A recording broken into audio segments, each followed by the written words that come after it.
before we do the weathering job, we're going to do the detailing. Now it does come with a detailing kit, so just open that up and see what we get inside. Get rid of the rubbish. So we've got 2 sets of large couplings. We've got our ETS receptacle. We've got 2 air dams. We've got 2 NEMs. If anyone ever want any NEM couplings, let me know, because I've got hundreds of them. I don't really use them. I'm going to put them over there. We've got the 2 buckeyes, which are rubbish. I'm not going to lie, they are rubbish. 2 main res, 2 brake, and 2 coupling hooks. So let's have a look at the air dam. So the air dam has got a receptacle for the ETS receptacle. So I haven't got to drill a hole in that one, which I had to the other day. So what I'll do now is we'll quickly pause it, and I will then show you how it's all detailed. So the first thing I'm going to do is make sure the air dam is going to go in the hole. Normally with a class 67 it's absolutely fine. It's almost like when you make a model kit, you just test fit first.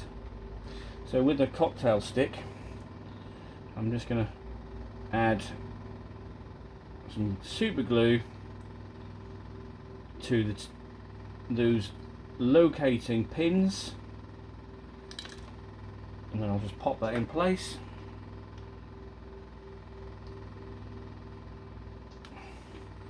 Absolutely fine. I always do this bit first, and I'll just spin it around, and I'll just do the other end. Get my glue, do my pins, 1, 2, 3 and 4. And what I've done also is put some super glue in a little blob on my secondary workbench cutting mat. So there you go, they're on. So job done for those. So what we'll do now, we'll fit the air pipes and the ETS bits and pieces, and that'll be the detailing done. Then we can work on the weathering. So the detailing kit has done its job, nice and easy. Everything fits into the holes, the ETS receptacle, you got the buckeye, and you got your main res and brake and the ETS jumper on the corner of the buffer. I find it easier to fit the pipes and the ETS jumper by removing that buffer. They do just come out. You can easily glue them back in again.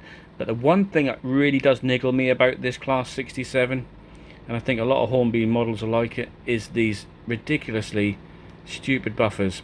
Now I do try and replace them. I know Accurascale do the class 37 oval buffers, and they're roughly the same. I don't actually have any in stock at the moment, so I'm literally going to replace those later on. I'll order some today and I'll replace them. And the good thing is about the Accurascale square buffers is they literally just go straight in the hole. I just don't like this. Why would they move around? I mean, you can. Sprung buffers to me are a bit of a gimmick. You don't use it, do you? Do you? I certainly don't. And when you finish your weathering and you go and take a picture of your model, and the buffers are all like that, it just really spoils it. For now, what I'm going to do is I'm going to put a bit of super glue on the old shaft.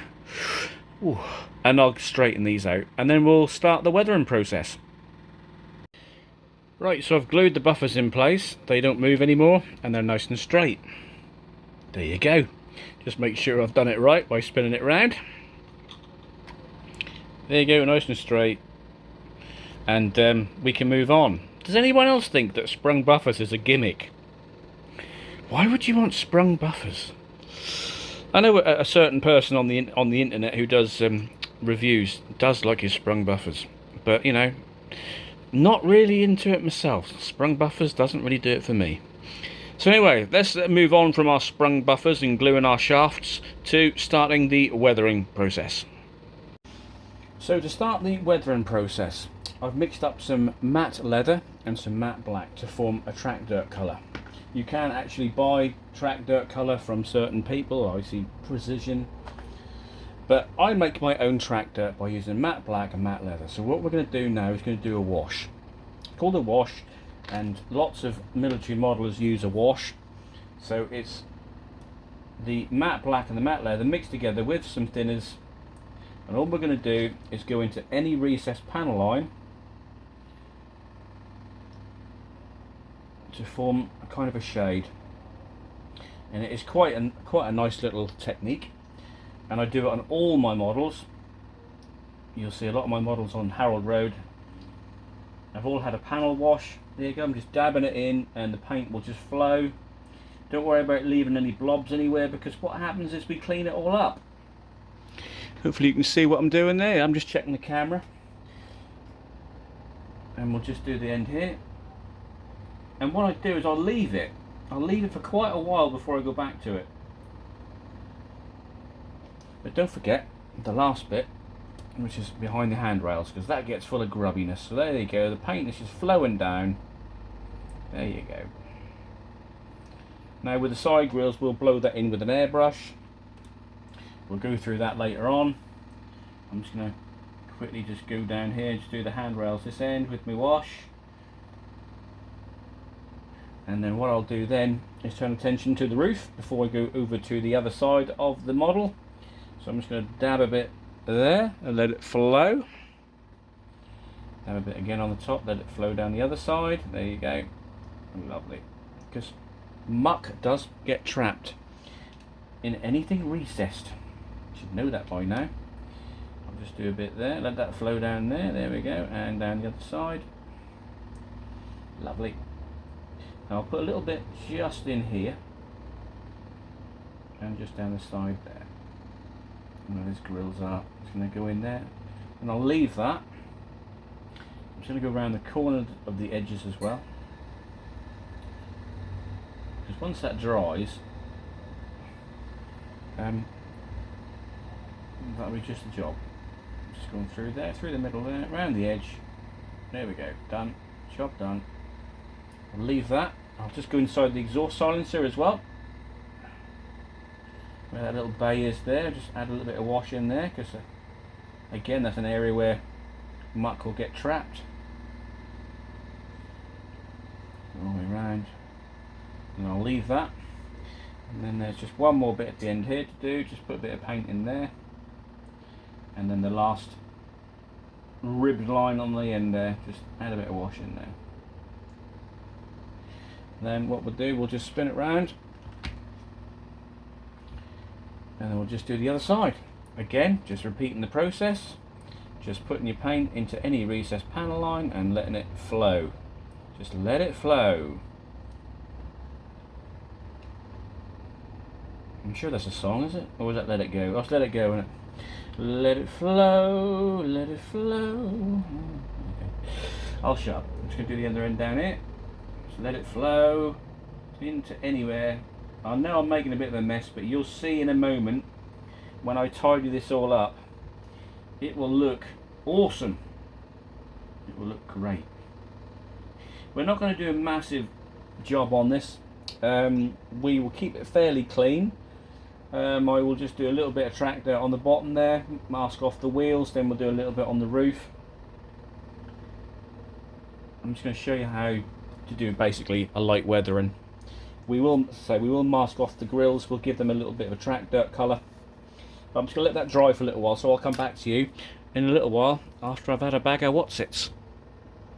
Right, so I've made my cocktail, and that is Humbrol paints, and I'm using black 33 and matte leather 62.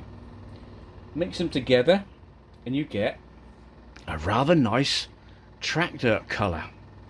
So what we're going to do, we're going to mask off the grills, and then we're going to give them a blast of the old track dirt. Now, body side grills are never this colour for very long, because what happens is the direction of the locomotive and the muck it produces, it gets sucked in.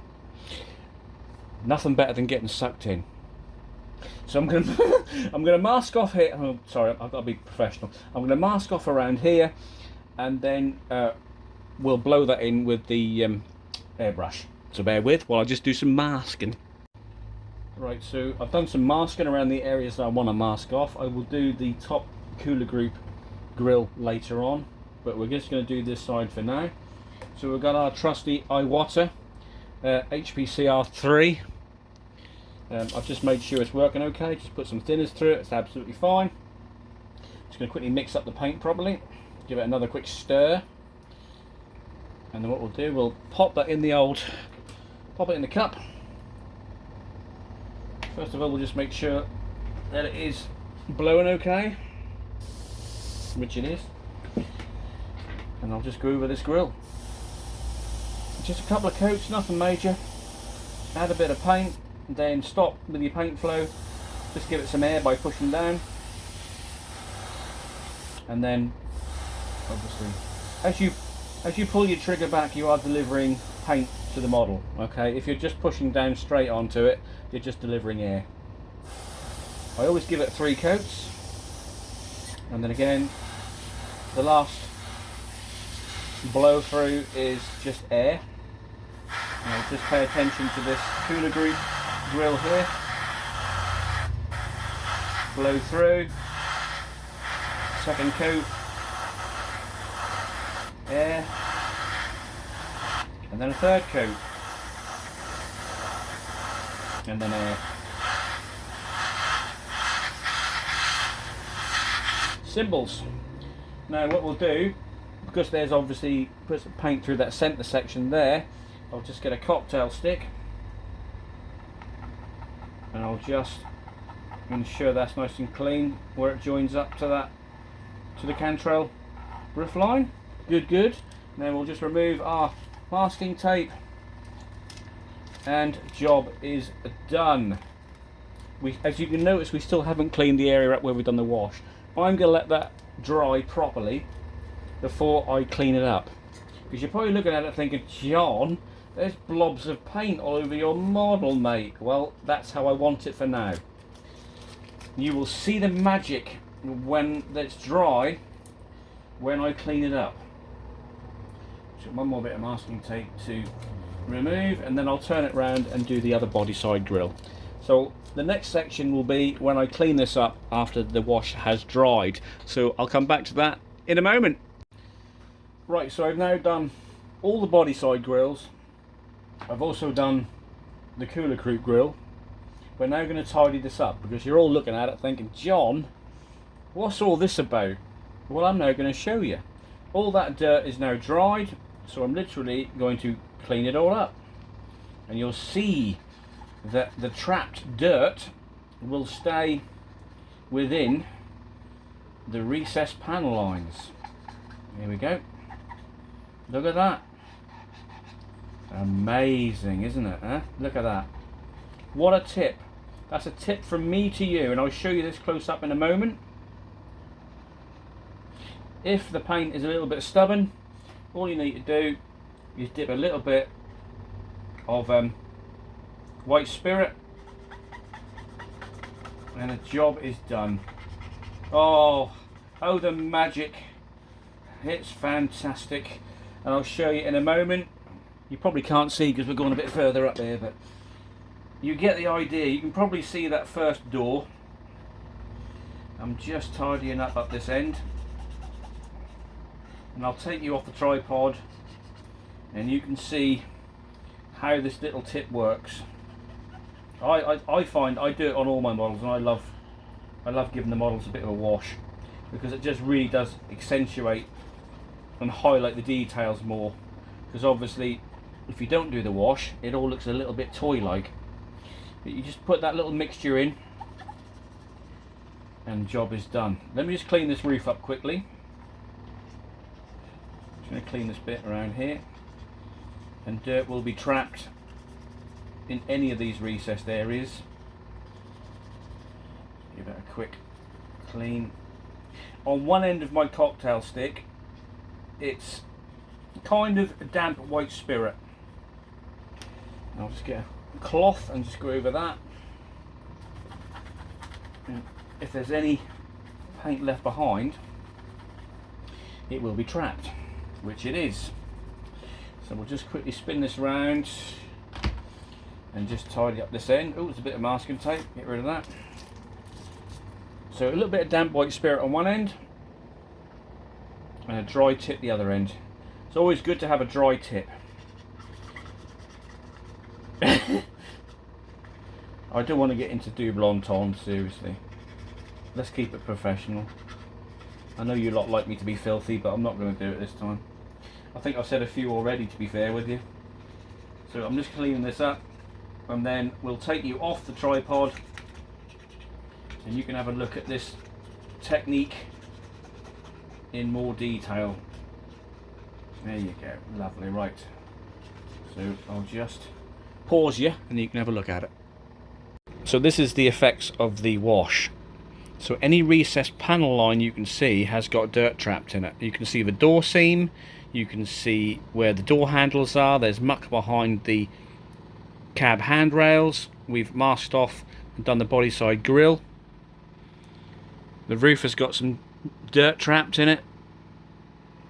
Cooler group is all weathered.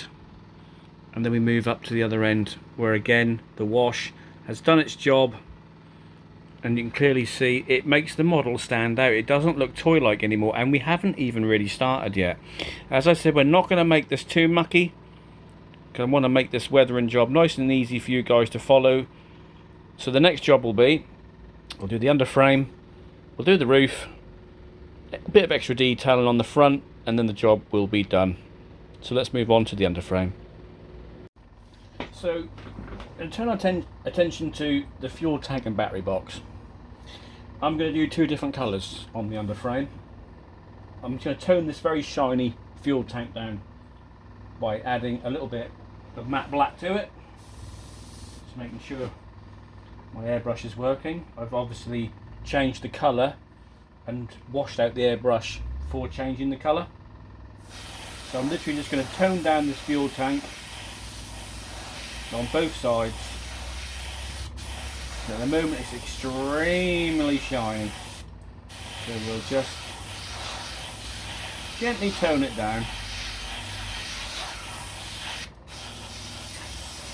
A lot of people always forget just to go underneath as well. There we go. And I'll just do the other side, and then we'll move on to the bogie frames.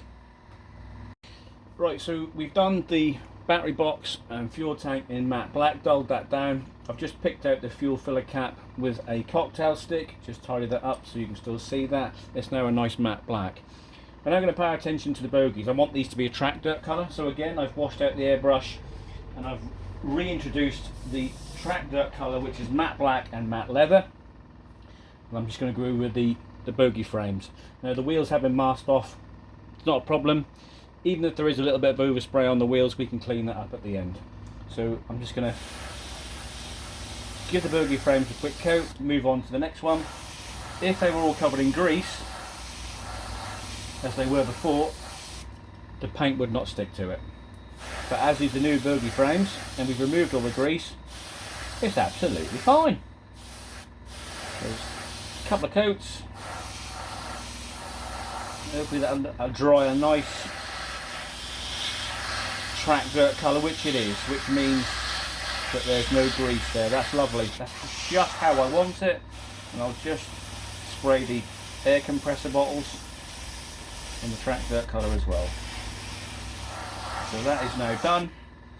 Let's just quickly tidy up the steps, because obviously drivers are going in and out of these steps all the time. You don't want them to be covered in track dirt colour. So that's them nicely cleaned up. I'm just going to give a little bit of air to that air tanks there. And it has dried lovely there. So yeah, a lot of masking, but that is how I want it. So I'll just remove that and we should have a really nice looking underframe. Remove all the masking and I'll just take you off the tripod and you can have a look. So far so good. We got our bogies in track dirt, we've got our air tanks in track dirt, battery box and fuel tank matte black, and again another bogie which is in track dirt. So on the DB67 I'm fairly sure these steps are white, so I'm going to put a little bit of dab of white enamel on there and then that'll sort that out. So we are getting there now. We're just going to put a little bit of roof dirt on, then we'll blow the exhaust in, give a little coating on the bottom, and the job will be done. So again, adding a little bit of track dirt. I'm not going to go too mad on the roof, there's no point. It's a fairly newish locomotive with a livery on it. So I'm just going to go from left to right. Just a little coating, just to tone the shininess down. Nothing mad. There we go. Job done. And then we'll just literally mix up some black. And then we'll just blow the exhaust in. So again, I've just changed the colour out, cleaned out the airbrush, and added some matte black. So we're just going to do the exhaust stain. Just test the airbrush. Not going to go too mad. Couple of little coats around here. We'll sort that out lovely. Just go to the edge.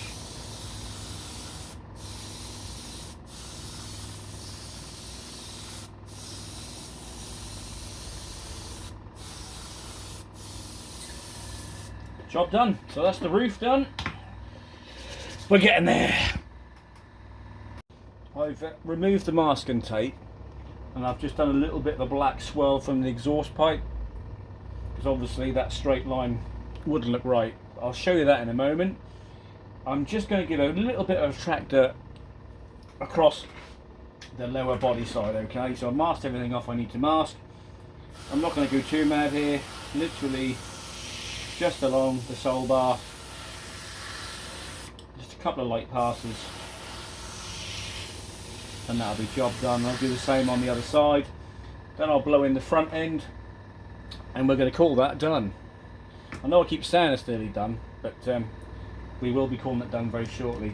So I'm just going to do the other side, and then I'll put it on the weathering turntable, and you can see how she's coming on.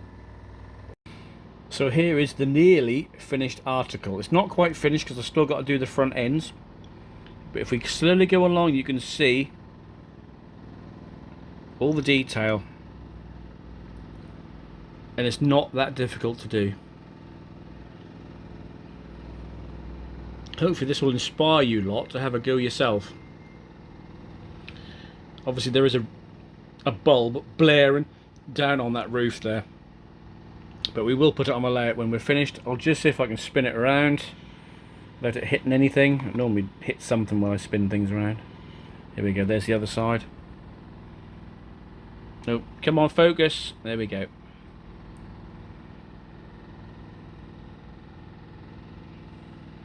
So all I'm going to do now is just mask off the front ends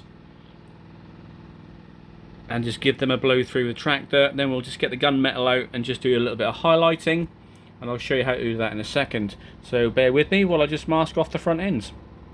So we're going handheld airbrush in one hand, camera in the other, track dirt colour in the cup.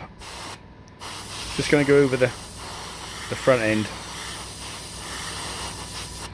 and then just quickly spin it around. Oh god, my camera work. I should have been a cameraman on the D-Day beaches. That's fucking shaky. Right, just do this end as well. This is very hard to do when you've got an airbrush in one hand and a camera in the other. Done. Job done. Almost complete. So the last things we're doing here, I've just painted these buffers matte black, then blown them over with the airbrush. I'm just going to tidy up where I've been with the airbrush around the ETS area. Just dip the cotton bud into the some thinners. There we go, that's that bit done. I know this isn't great camera work, but you get the idea, don't you? It's very hard to do this one-handed. I mean, there is certain things I can do one-handed, but this is a bit of a difficult one. So now the buffers are matte black. We'll just put some buffer grease on there. Then I'll just go over certain areas with some Tamiya gunmetal. So the last jobs are now being done. I've just put some gloss black onto the buffer heads, as you can see, and I'm just going to get some Tamiya gunmetal and just go over some raised edges. So here we have it. Here's the magic. Tamiya Weathering Master. God, this has seen better days, isn't it? Tamiya Weathering Master. A little bit of gunmetal. Get it on your brush. Nice soft brush if you can. And then we just go over raised details. Again, this is very hard to do when you're holding the camera in one hand, I tell you. So you can see that buckeye is coming to life there. I'll just go around here, just go around the steps. And that spring there. What the gunmetal does, it accentuates, highlights. It's good stuff. Really is good stuff.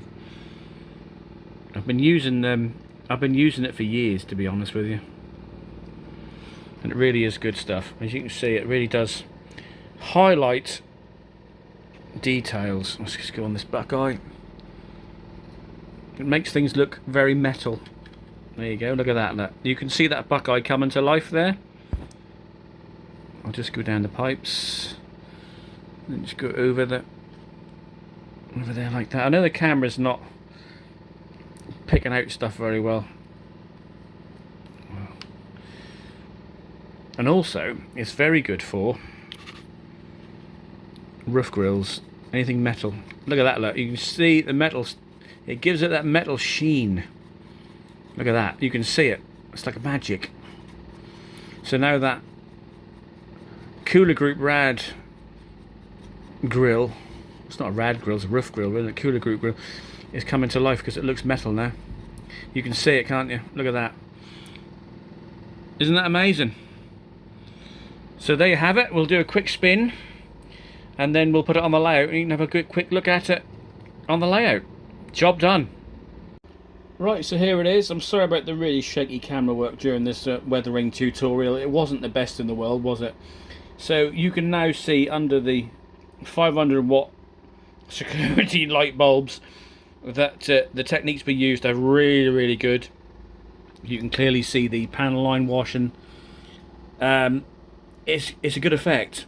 It really does bring the model to life. It gives it that little bit of depth. You got the bogies, they've been taken out in gunmetal. You can see that those highlights are now visible. The battery box is obviously, and the fuel tank is still matte black.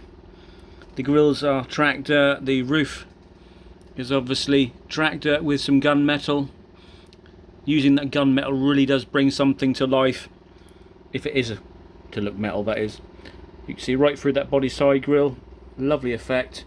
And then you can see at the front there where the gunmetal's been on the front valance, buffers and buckeye. So yeah, that's it. That's this project 67 done. That's the last 67 I got to do for a while. We have got a coalesce one to do, but we'll take a break from 67s and we'll move on to possibly weathering and a Cura scale class 66. But again, that's going to be the same kind of techniques that I've used here. I'll be giving it a wash and then it'll look very much similar to this 67. Well, I hope you enjoyed that video. Again, apologies for the really poor camera work. As I've said before, I am no Steven Spielberg. I'm not a professional filmmaker, but you guys seem to like what I do.